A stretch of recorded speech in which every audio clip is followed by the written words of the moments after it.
Howdy, this is Mackenzie Franklin from SideGame LLC here in Colorado Springs, Colorado. Today we're talking about another one of my favorite board games. This is Super Fantasy Brawl. I'm going to talk about all of the currently released characters for the game, why I like them so much, and then rank them in a tier list that you know which ones are my favorite to play. This isn't necessarily about the power, but the things that I really enjoy about these characters. If you haven't subscribed to the channel already, please make sure that you do. It is the best way to help us grow. And for those of you already subscribed, thank you so much for the continuous support. Let's talk about Super Fantasy Brawl. Before we begin, I want to do a quick overview of what Super Fantasy Brawl is. It's a skirmish game where we're going to be assembling a team of 3 characters. These characters will each have their own 6 unique cards, and you'll use those cards to move your characters around a map. You'll get 3 cores each turn, and you'll use these cores in order to play specific colored cards. The red core plays the red cards in your hand, and so you're trying to manage the different cards in your hand in order to make decisions that are going to push you not only towards defeating your opponent's characters,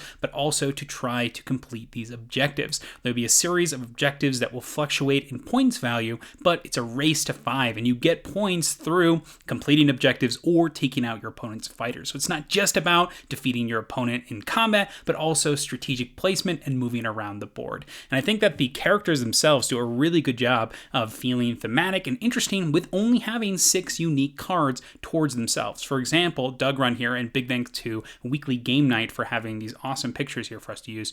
We have Dugrun here, who does a great job of being a very tanky character, who leads his characters out in charging into the front, who can summon the cold with the blizzard card. And I love how clean the cards work. You move, you do their attack. If they have some special ability, you'll do that as well. I really love the entire package here, and I think that each set of these cards tends to be very thematic for the different characters, which is why I think the game is so amazing and it's so highly rated for me. So that is Super Fantasy Brawl in a nutshell, and I know I talked about earlier how this isn't going to be a power level tier list, but if you go on to Tier List Maker, there's actually some champions ranking lists for Season 1 here that have a pretty appropriate power level tier list that I want to make sure that you are aware of. So if you are looking for power levels, these are the characters that are going to be in those top spots. So Tentaclot, Tzu Xiao, and Kilgore, and then bottom power level is going to be Nikkit, Sulka, Izabella, and Mariusz. So not necessarily going for the fun factor, but if you're just going for straight power,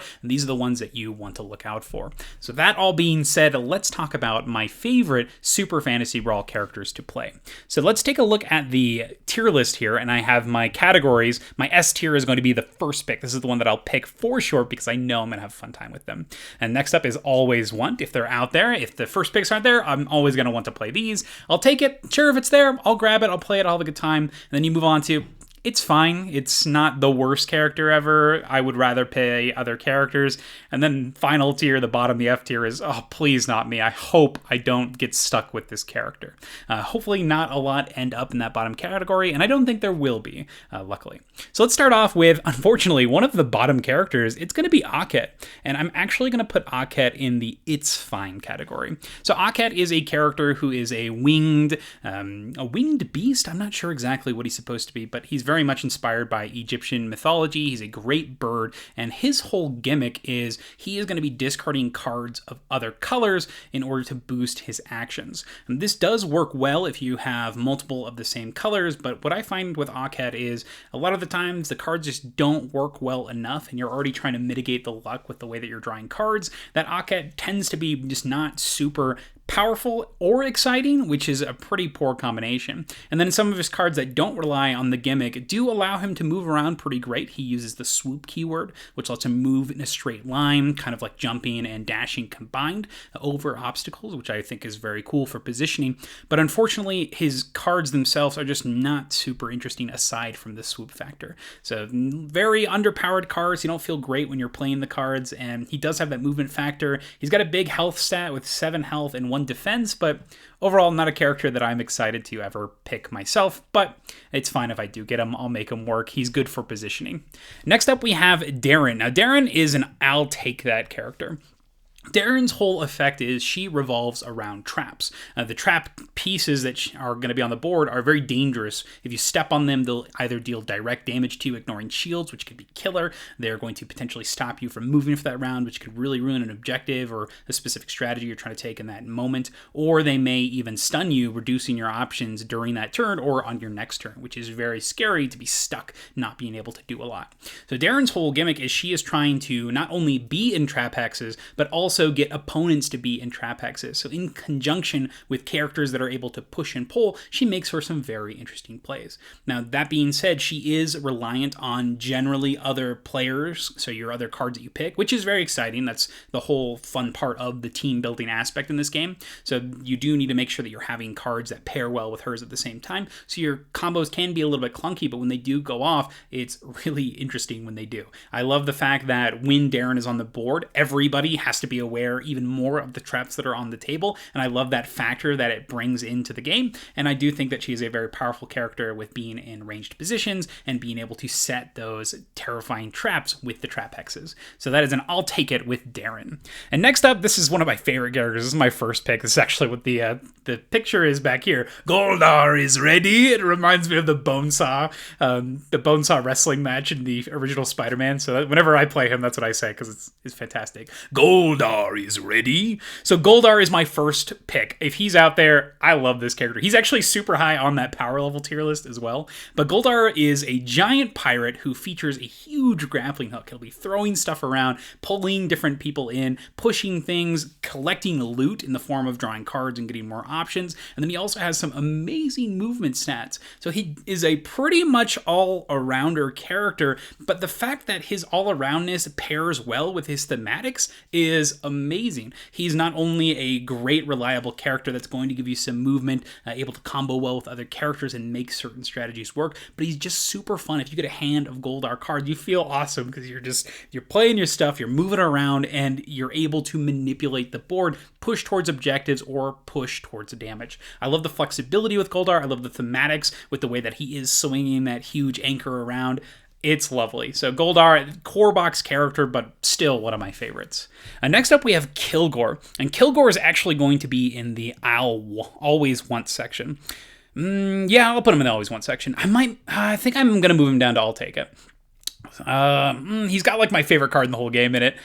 I think I'm going to put him in the always want section. So Kilgore is another super powerful character. He's got super high health, super high defense. His cards are a little on the weird side. He has the fear trait, which means you're able to move a lot of your opponent's characters around, which is terrifying with the different traps. But he features one of my favorite cards in the game, period. It's called Throw. It's exactly what it sounds like. You move Kilgore and you pick a character that's next to you and you toss it. I love this. The thematics are great. The card makes sense. And he's this huge hulking character that's moving around and is able to toss his teammates and set up specific combos. I love it. This is just so much fun. He has some very scary defensive cards with his dark steel armor. And then he also has those fear tactics. And he's a very scary character to stand next to. He has a specific card where if he is attacked, not attacked. If you start your turn with all your cores ready, you can play this terrible card and it'll deal a bunch of damage to anybody that's next to him. So kind of like Derryn, just the presence of Kilgore in the game makes it terrifying and you do not want to be caught off guard in his grasp. But I think because of the jump card, it pushed him to that always want to play tier just because it's so much fun and I love the thematics about it and the presence on the board and the imagery of throwing your different characters around. Amazing. I love Kilgore. Next up, we have Kol'el, and Kol'el is I might put her in the always want section. There's a lot of characters that I really like in this game, so I'm going to put Kol'el in the always want. She is a character who is essentially this tiny little person riding a giant Yoshi dinosaur, and they're going to be moving around together, and she features a lot of jump action. So she's going to be moving around, she's got area effect attacks, she's got ranged attacks, and she has so much mobility, but she is a little bit on the fragile side. And I haven't spoken about this yet, but if you actually take out another character with your character levels up. little confusing to follow, but your character is going to level up if they deal damage to knock out an opponent's character. So the Kol'el's level up side actually reduces the amount of shields that the opponents have every time she attacks. So it's really scary when she gets going and she's able to sneak in a kill and get to her leveled up side. So not only is the mobility of Kol'el super interesting and fun, but in general, she's just a great presence on the board. She's very versatile, very flexible, moves around, and is a joy to play, honestly. And getting to that level up is also super fun. Next up, we have Loralei, and Loralei is going to go into the I'll take it category. Loralei is a very strong character. She has 2 shields, so she's very hard to damage through attacks. She's got 4 health, but Loralei also has some crazy strong, powerful cards. She has movement, where it's automatic, no pushing and pulling, just direct movement, so you can drop people into traps. She has cards that cannot be defended, period. So there's reaction cards in the game that you can play, and Loralei will completely be able to negate those. And she's got a lot of draw power as well. And when she levels up, she increases the hand size of the player. And it's insane when that happens, because the amount of options you have and the way that you're filtering through your deck and finding your key cards is terrifying. So Loralei is not only a terrifying presence in the game, but she's also a huge powerhouse. That being said, I don't actually find her that super exciting. I think that some of her cards that particularly are not on the more powerful side are more interesting. She has this healing rain ability where she can discard extra cards for healing. She's got some other movement and setup potential that I think is also interesting. But those powerhouse cards, it feels almost like, oh god, this is so powerful. It's so nasty, and it feels gross to me when I play a Loralei.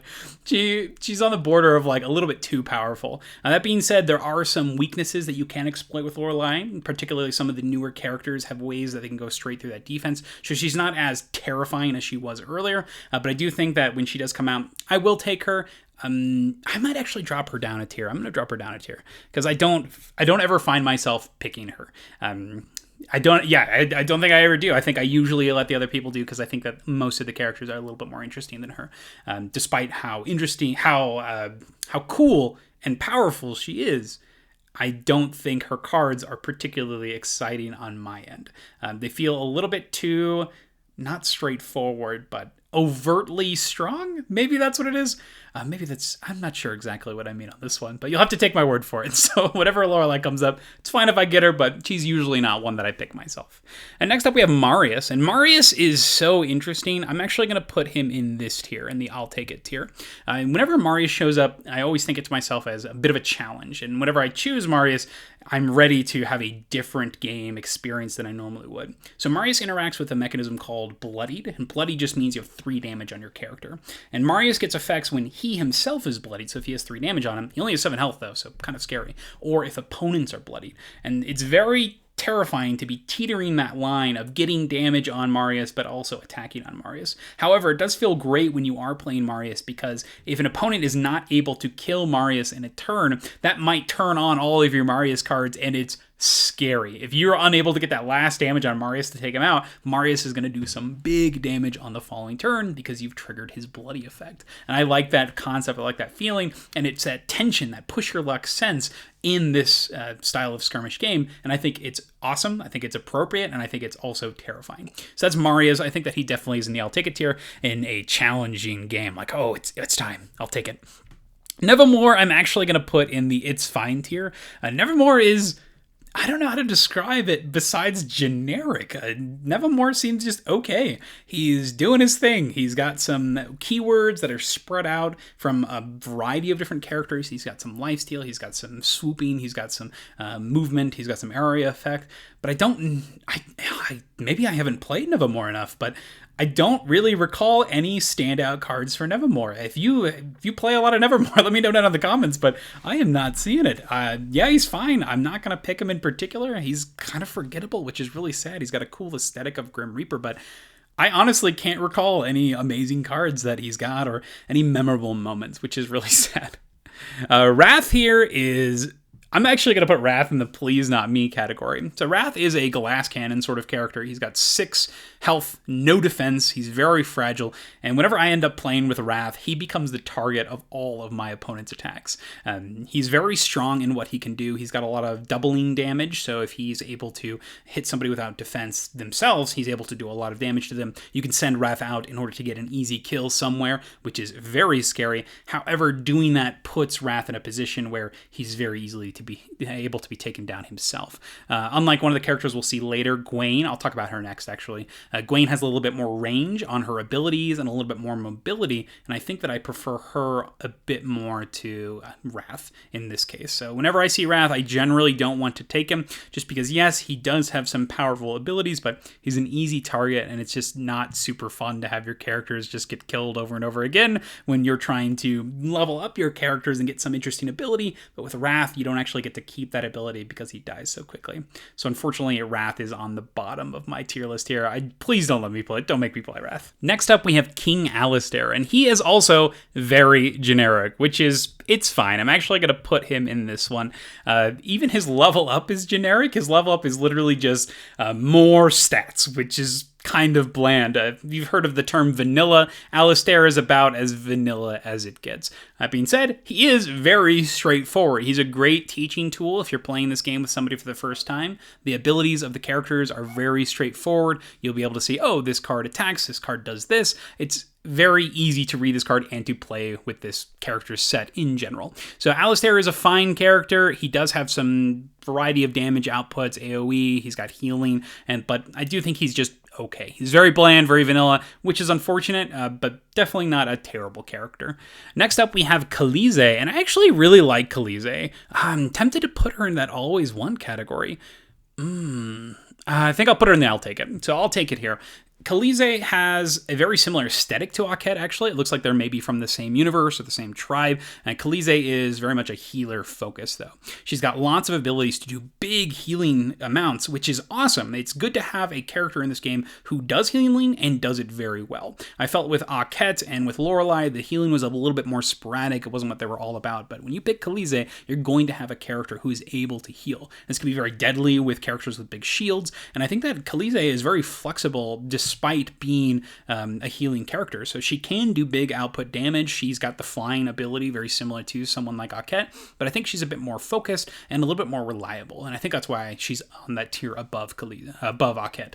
Not a fine character, and it's a character that I will pick. I will take Khalize, so I think she definitely belongs in that tier. Next up, we have Sir Tentaclot, and he goes in that always want category. He is so much fun. He is also very high on that power list, but he's also very fun. He's very thematic. The entire theming behind Tentaclot is so much fun. He's essentially a paladin who worships a god, but the god happens to be an elder one, Cthulhu, and so he is this terrible being who's been consumed by this awful spirit. I love the thematics of this, and that plays out in his cards. He has his level up ability is when he's next to a statue, he cannot be moved because he's wrapped around the statue. He's got these tentacles that'll spray out with poisonous abilities. He's got some scary stuff with pushing and pulling. He reminds me a little bit of Goldar, but a little bit more focusing on those tentacles as opposed to the entire idea of the pirate, which I think is what Goldar puts him into that first pick tier above Tentaclot. But Tentaclot is a powerhouse. He's got so much control, but also the thematics I think are very important, and that level up is just icing on the cake, being not only thematic, but insanely powerful, being immovable next to a statue, because there's a lot of objectives that have to do with statues. Wild. So Tentaclot is a great character, and I always want to play him. Next up, we have Dugrun, and Dugrun, I'm going to go ahead and put him in the It's Fine category as well. Dugrun I find to be very similar to Loralei, actually, where he is very strong because he is an absolute tank. He's the only other character with 2 defense printed on their card, so it really de-incentivizes players from wanting to attack Dugrun at all. And oftentimes, he's ignored, and it's kind of unfortunate because you have a lot of cards in your deck, a third of them that are all Dugrun cards, but nobody wants to interact with Dugrun, so you feel like you're just kind of doing your own thing, and that's not very satisfying in my mind. As mentioned with Loralei, there are some characters that can deal with the damage, even through shields, but he has 6 base health instead of the 4 that Loralei has, so he is a little bit more on the beefy side, even more, which is wild. So 2 defense and 4. This is another character that I find new players really enjoy playing with because he is very straightforward on a lot of his cards, and a lot of his cards are very strong. There's some direct damage, there's ways to command other players, and so Alistair and Dugrun are 2 characters that I do usually give other people when it's their first time playing the game. It lets them understand the rules and have a character that they feel reliable, that they're not going to lose it right away. So Dugrun and King Alistair, great for new players, but not one that I ever choose myself, unfortunately. Next up, we have Jaque Le Beaux, and Jaque Le Beaux, I might put him in that first pick tier. He's so much fun. So Jaque Le Beaux reminds me a little bit of what Ahket was trying to be, with having specific cards, but these specific cards are not in your hand, but in your discard pile, which is super fun because you're able to employ the plan action. Plan is an action that you can use in order to stack cards from your hand on top of your deck. And there's one card called, what's it called? Oh, he's got this amazing red card where if you play it, you deal additional damage for each red card in your discard pile. So it's coup de grace. So if you're able to play the coup de grace and you're able to stack your deck and make it so that you have that perfect turn, which you should be able to, there's a lot of plan in the game and even in his set, you can have these incredible turns that both players know are coming and both players are going to be preparing for. In addition, Jaque Le Beaux here has some amazing response cards. Usually each character has 6 cards, and one of those cards is a response, a reaction that they can play when they're attacked. It takes your core, which means you're losing an action during your next turn, but it's going to hold your position or give you some surprise factor on your opponent, which I really love. I think that's one of the strongest things you can do in a skirmish game, is give interaction between the players on the other person's turn. It's why I like things like Unmatched, or even Yu-Gi-Oh! With things like trap cards, or Magic does this well with their instant speed spells.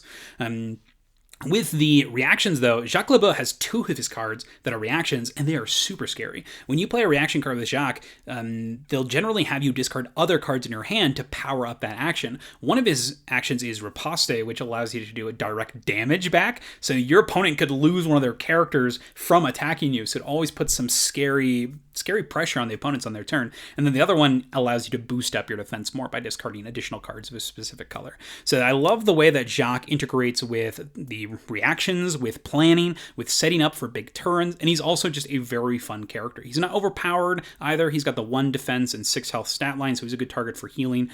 Great combo with Khalize because you can work together to keep Jaque alive, and then you can use those reactions to filter those dead cards and also give some surprise attacks. So I really like Jaque. My dream team is coming together there with Goldar and Jaque.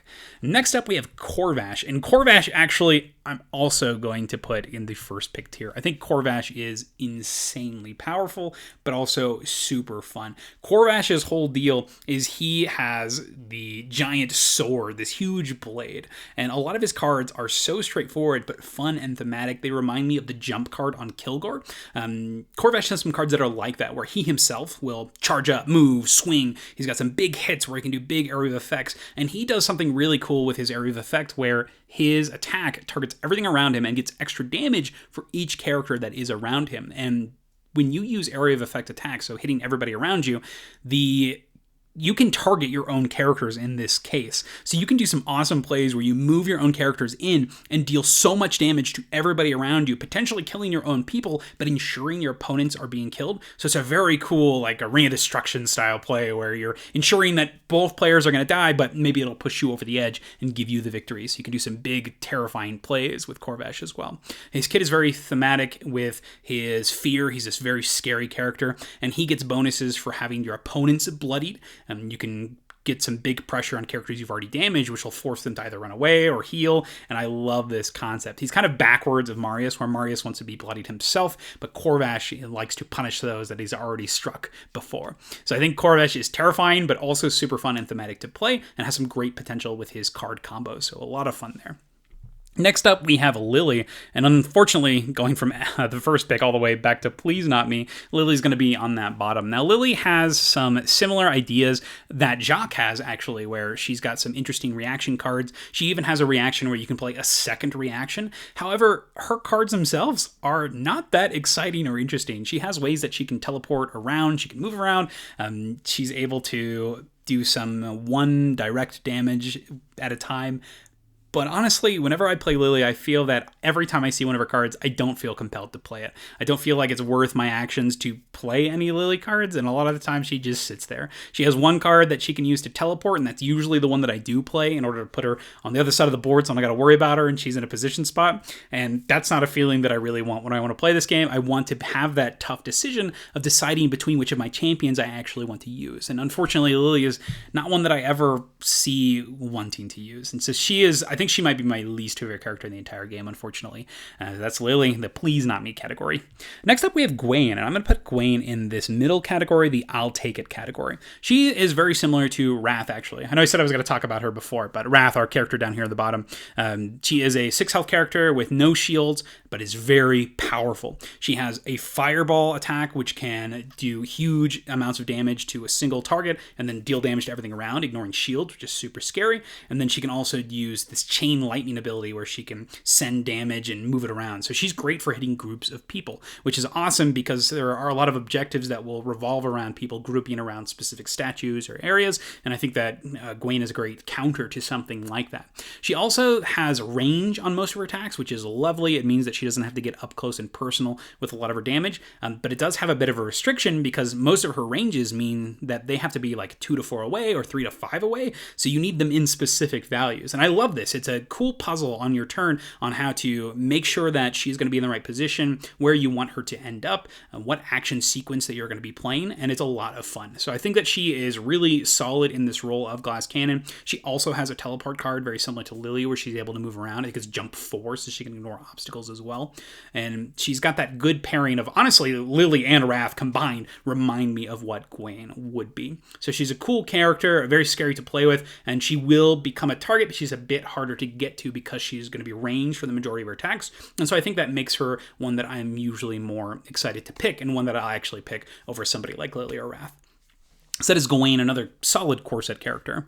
Next up, we have Nikkit. And Nikkit, I'm going to put in the It's Fine category as well. Nikkit has a gimmick here that has to do with having cards in your discard pile. So Nikkit's bonuses on his cards will say something like, hey, if you play this card, if you don't have any red cards in your discard pile, you can do this additional bonus effect. But unfortunately, there's only one card in the entire Nikkit set that allows you to reshuffle your deck to ensure that happens, and that card's honestly not that great in general, doesn't do much else. But no other characters revolve around that mechanism as well. So a lot of the times you're at the mercy of just where you happen to draw, and that can be something that really puts people off of this game. One of my friends, actually, he doesn't like this game because of the standard turn structure is you shuffle your deck of 18 cards, draw 5, use those cards, end your turn, discard, draw 5 more. I think it's a great concept because you're constantly cycling through your deck. You only have those 18 cards, so you can figure out what you're going to be drawing at what moments. You have basic actions that you can use to do the other movements, healing, planning. And then you also have the plan itself, so you can stack specific cards in your deck so you know what's going to be coming up in future turns and prepare for those future scenarios.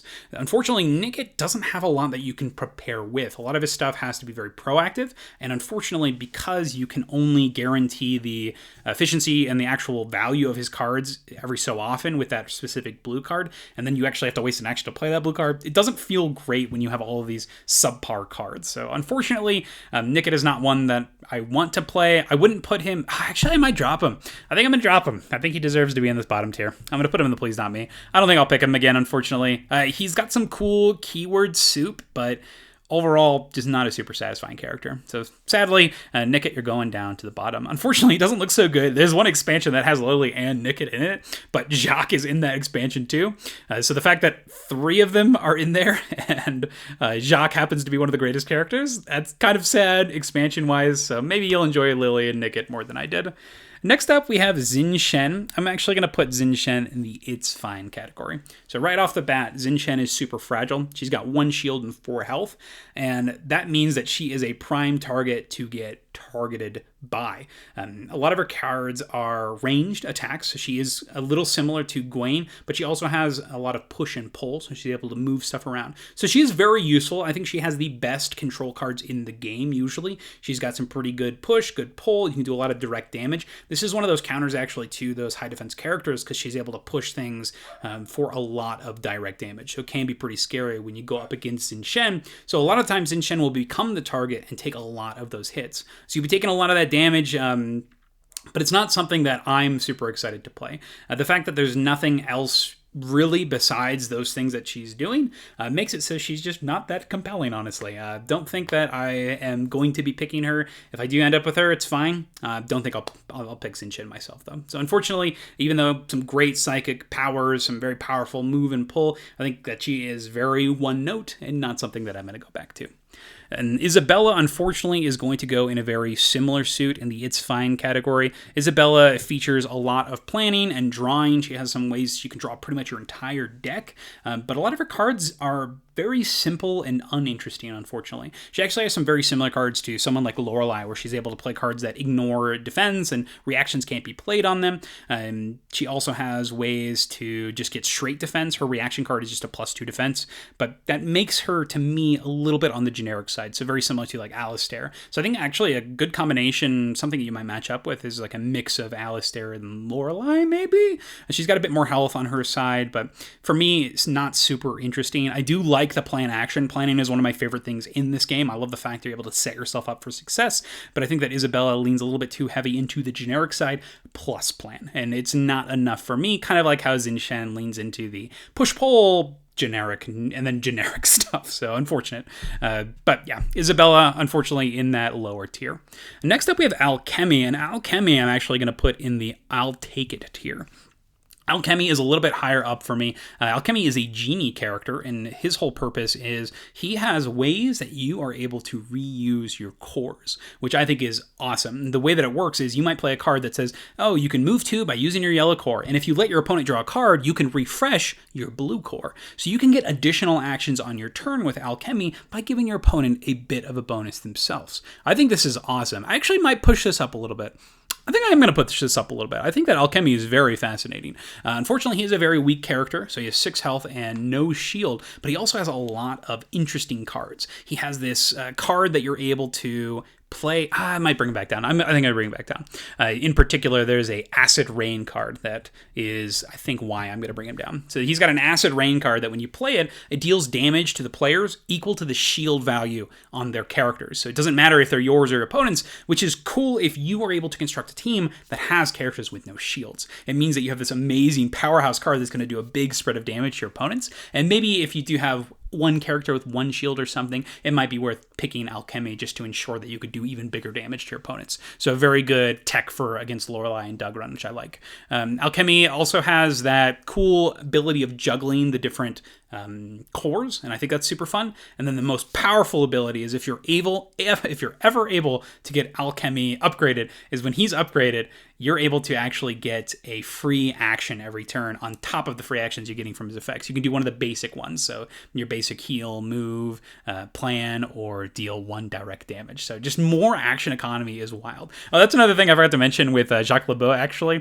Jaque Le Beaux' level up is when he kills somebody and he's got his level up, every turn at the start of your turn, you get to refresh a core, which means that you're able to use reactions over and over again, which is insane. So you get even more actions. It's wild. So if you're able to get like Jaque and Alchemy on a team, you could go for the ultimate action combos. Super fun. So Alchemy, I think, is very interesting and very fun. And so kind of like Mariusz, if I see him, it's like, ooh, this could be a fun challenge. I'll take it. And I think that's a great spot to be in this game. Next up is Sulka, and I think I'm actually going to put Sulka in the Please Not Me category. Sulka is about manipulation and movement, a little bit more similar to Xinshien, actually. I think I'll actually move her to Xinshien. I think they're very similar in how they work. Sulka has damage as well as control and movement. She has stun, she has fear, and then she also has ways that she's able to move the different characters around randomly. So she has one card in particular where they discard the top card of their deck, and you get to fear or control that character. This can be very scary. This is a character that I'm fine with playing, but not one that's super exciting to me, which I find unfortunate because there's a lot to like about this character. She's very cool in her presence. She's got the control portion, so you can utilize the traps more. I think she's a great pairing with someone like Derryn. But for me, maybe she just hasn't worked. Maybe this is another case very similar to something like Nevamore, where aside from that one card, she's got like a double card. I can't really pick out a lot of memorable cards from her kit, unfortunately. So Sulka, unfortunately, is going to be in that It's Fine category. It's fine if I get her, but it's not one that I'm going to pick personally. Next up, we have one of my new favorites, actually. This is Taze, I'm going to put in the always want category. Taze here is a giant centaur, and he's all about ramming. So a lot of Taze's cards are going to have to do with moving around, dashing in straight lines, getting extra power for moving in straight lines, and then being able to do big amounts of damage based on positioning. I love this in games like this. It's one of my favorite things in games is when movement matters, and it very much does so in this scenario. So you've got your character, you're trying to position, even your first turn is very important because you know that you're able to charge in straight lines, and you're trying to get as much of your action economy as possible and not wasting any additional steps on movements or wasting the amount of damage that you could potentially do. So I think that Taze overall is a very reliable character. He's got a lot of movement, and he's great because he's got a constant setup, and his presence is going to change the game for both players, very similar to someone like Korvash or Kilgore. Just the fact that they exist in the game makes it a very scary one to be in. So I really enjoy playing with Taze, and he's just such a fun character. My favorite one from that Nature's Force box. The last character is going to be Tzu Xiao. I think I'm actually going to put Tzu Xiao in the I'll take it category. I'm going to stick with my guns here. I'm going to put him in the it's fine category. So Tzu Xiao is a great character. He's got a huge health total with 9. He's got some cards that can deal direct damage and just auto bloody different characters. He's got jumping, he's got movement, he's got lots of different attacks. However, he to me feels surprisingly generic, very similar to someone like Alistair, where I can't pick out a card that I feel particularly amazed with using aside from the bloody everybody, put 3 damage counters on them. It's super efficient. It's a great way to get rid of these high shield characters, people like Loralei or Dugrun, and it's like almost an instant kill against Xinshien, which is kind of scary. But other than that, I don't think I actually ever picked Tzu Xiao. I don't think he has the thematics that some of the other characters in those upper tiers do have, but if he does end up on my team, I'm not terribly upset about it. That being said, he does pair well with these other characters that work with no shields, like Alchemy, but I think this is where he's going to belong for me. Definitely a high tier character, as you saw on that power level list. Tzu Xiao is one of the best characters in the game. That high health total and the generic, reliable, flexible playstyle that he has is going to work well for a lot of people, but for me, I think it's missing that thematic that I enjoy from my higher tier characters. So that's Tzu Xiao, the last character. And that's the tier list. I'm curious to hear what you think about my rankings here. We'll do a quick roundup at my first picks: Goldar, Jaque Le Beaux, Korvash, Always Want, Kilgore, Kol'el, Sir Tentaclot, Taze, I'll Take It, being Derryn, Mariusz, Khalize, Gwen, and Alchemy. It's Fine, Izabella, Loralei, Ahket, Nevamore, King Alistair, Dugrun, Sulka, Tzu Xiao, Xinshien, and the only characters I just don't want on my team: Lily, Wrath, and Nikkit. But those are my rankings. I'm curious to hear what you think about Super Fantasy Brawl. Have you had a chance to play Super Fantasy Brawl? What do you think of these characters? Which of my characters should have been higher up on the list, should have been lower? What do you think of that power scaling that I showed you earlier? I'll go ahead and pull that up really quick. What do you think of the power tier list compared to my personal tier list? Do you fall under more of a person who enjoys playing with powerful characters, or more thematic and fun characters? I'd love to hear what you think. But thank you so much for watching SideGame Strong.